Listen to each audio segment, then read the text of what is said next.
Welcome to ACE Online. Which of the following reactions does not represent a neutralization reaction అంటున్నాడు. జనరల్గా neutralisation reaction అంటే ఏంటంటే ఏదైనా ఒక యాసిడ్ అనేటువంటిది తీసుకుని బేస్కి కనుక కలిపామనుకోండి, మోస్ట్లీ మనకి ఏమొస్తుంది, సాల్ట్ ప్లస్ వాటర్ అనేటువంటిది ఫామ్ అవుతున్నాయి. సాల్ట్ ప్లస్ వాటర్, దీన్ని ఏమంటారంటే న్యూట్రలైజేషన్ రియాక్షన్ అంటారు. ఇక్కడ ఇచ్చినటువంటి వాటిలో ఒకటి యాసిడ్ అవ్వాలి, ఇంకొకటి బేస్ అనేటువంటిది అవ్వాలి. సో చూడండి, సల్ఫ్యూరిక్ యాసిడ్ అనేటువంటిది ఇచ్చారు, నెక్స్ట్ కాల్షియం హైడ్రాక్సైడ్ రెండు కలిస్తే సాల్ట్ ప్లస్ వాటర్ అనేది ఫామ్ అయింది. కాబట్టి ఇది neutralisation reaction. Next one, so mostly ఈ టైప్ ఆఫ్ డెరివేటివ్ అంటే ఇది ఒక వీక్ యాసిడ్.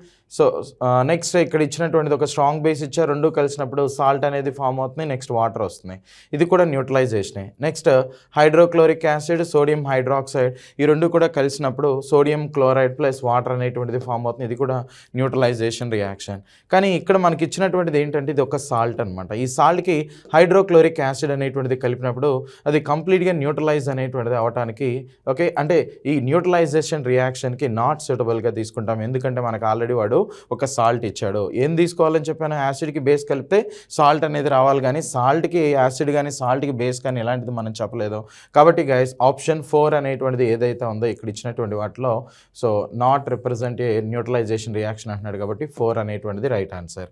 ఇంతకీ వాషింగ్ సోడాకి కెమికల్ ఫార్ములా అనేటువంటిది ఏమొస్తున్నాయి, దాని కెమికల్ నేమ్ అనేటువంటిది ఏంటి తెలిస్తే కింద కామెంట్ చేయండి. Thank you.